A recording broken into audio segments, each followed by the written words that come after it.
the market is still giving you an entry point on big dips. The rollover data is clearly showing that the long bias is there. Yesterday was not like one of those days where we saw a wild swing or a big turn.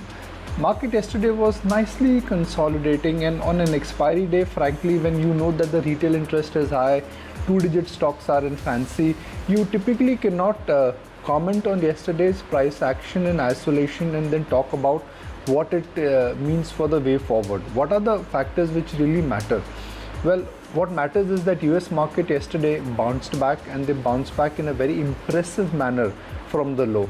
B, the collateral damage in the bank Nifty after Wednesday's sell-off was really limited and restrictive. And C, minus Reliance also. I mean, Reliance was not really putting its punch. It was not really punching very hardly.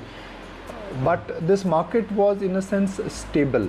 Now, as we roll over from the June series to the July series, and as we are nearing the month end, I think there could be a renewed focus in autos.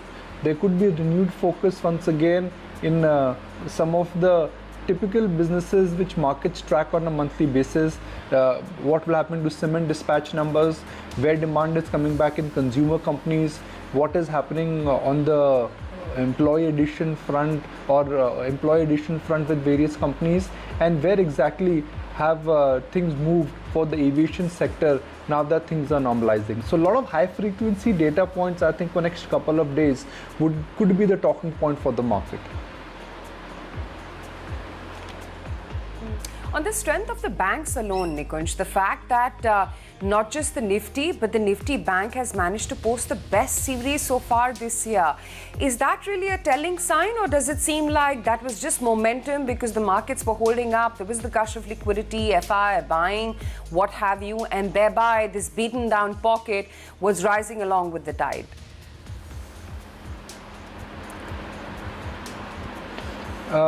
The prelude to this June series for the Bank Nifty was a scary fall in the month of March and ugly underperformance in the month of May. So bear in mind that when we talk about what happened to the banks in isolation in the June series, you actually had a massive crunch and a massive underperformance. So somewhere that underperformance is getting corrected. But I continue to maintain a very simple view, which is that banks, they run the risk of underperformance. This is not the time when you can really be very constructive about how banks would be evolving now that in couple of weeks the moratorium window will get lifted. A. B, what will happen to RBI restructuring? We don't have any details. There is a buzz that RBI may consider a restructuring, but that's just a buzz. C, most of the underperformance which banks have done, that also is behind us. And then we know that in coming days, more and more banks would perhaps be raising capital. Kotak has raised capital. ICICI Bank has raised capital, is planning to raise capital. We know that HDFC Limited is planning to raise capital. Then these are the factors which automatically will create more supply than demand. One. Second, imagine if you are invested in banks, what are the factors at play? Institutional investors are slowly reducing their exposure to banks because they want to check the overweight positions, and banks are also looking at raising capital. So the supply is going to be very large and the demand is no longer insatiable. Aisha, we've seen insatiable. That's the underlying word, insatiable demand for private banks, because they were considered to be the so-called, holy grail in the market, that if you buy some of the private banks, you cannot go wrong. But that trade has got challenged.